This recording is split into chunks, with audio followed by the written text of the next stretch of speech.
श्री राम त्रिसप्तितमः सर्ग। एक ब्राह्मण का अपने मरे हुए बालक को राजद्वार पर लाना तथा राजा को ही दोषी बताकर विलाप करना।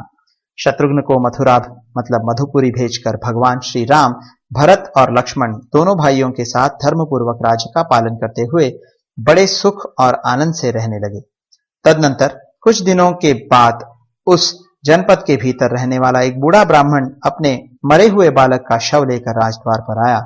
वह स्नेह और दुख से आकुल हो नाना प्रकार की बातें कहता हुआ रो रहा था और बार बार बेटा बेटा की पुकार मचाता हुआ इस प्रकार विलाप करता था। हाय, मैंने पूर्व जन्म में कौन सा ऐसा पाप किया था जिसके कारण आज इन आंखों से मैं अपने इकलौते बेटे की मृत्यु देख रहा हूं। बेटा, अभी तो तू बालक था, जवान भी नहीं होने पाया था, केवल 5000 दिन मतलब 13 वर्ष 10 महीने 20 दिन की तेरी अवस्था थी, तो भी तू मुझे दुख देने के लिए असमय में ही काल के गाल में चला गया। अब 5000 दिन के ऊपर एक टिप्पणी है। मूल में जो पंचवर्ष सहस्त्रकम पद आया है, इसमें वर्ष शब्द का अर्थ दिन समझना चाहिए, जैसे सहस्त्र संवत्सरम सत्रमुपासित इत्यादि विधि वाक्यों में संवत्सर शब्द दिवस का वाचक माना गया है। अब आगे, वत्स, तेरे शोक से मैं और तेरी माता दोनों थोड़े ही दिनों में मर जाएंगे, इसमें संशय नहीं है।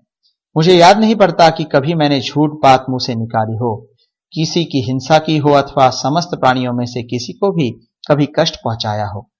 फिर आज किस पाप से मेरा यह बेटा पितृकर्म किए बिना इस बाल्यावस्था में ही यमराज के घर चला गया। श्री रामचंद्र जी के राज्य में तो अकाल मृत्यु की ऐसी भयंकर घटना न पहले कभी देखी गई थी और न सुनने में ही आई थी।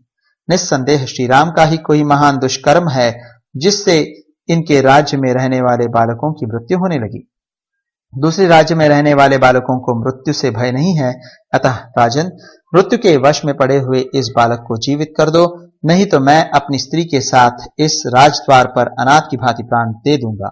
श्री राम, फिर ब्रह्म हत्या का पाप लेकर तुम सुखी होना।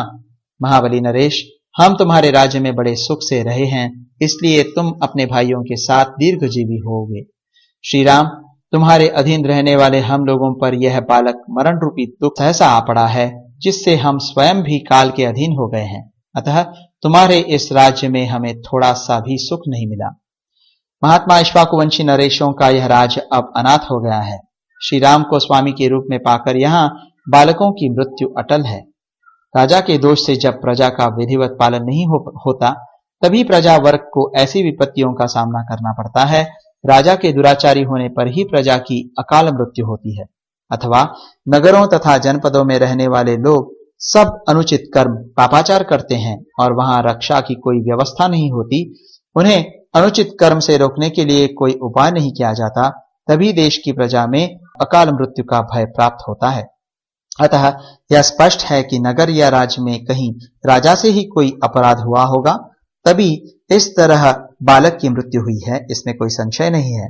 इस तरह अनेक प्रकार के वाक्यों से उसने बारंबार राजा के सामने अपना दुख निवेदन किया और बारंबार शोक से संतप्त होकर वह अपने मरे हुए पुत्र को उठा उठा कर हृदय से लगाता रहा। इस प्रकार श्री वाल्मीकि निर्मित आर्ष रामायण आदि काव्य के उत्तरकांड में 73वां सर्ग पूरा हुआ।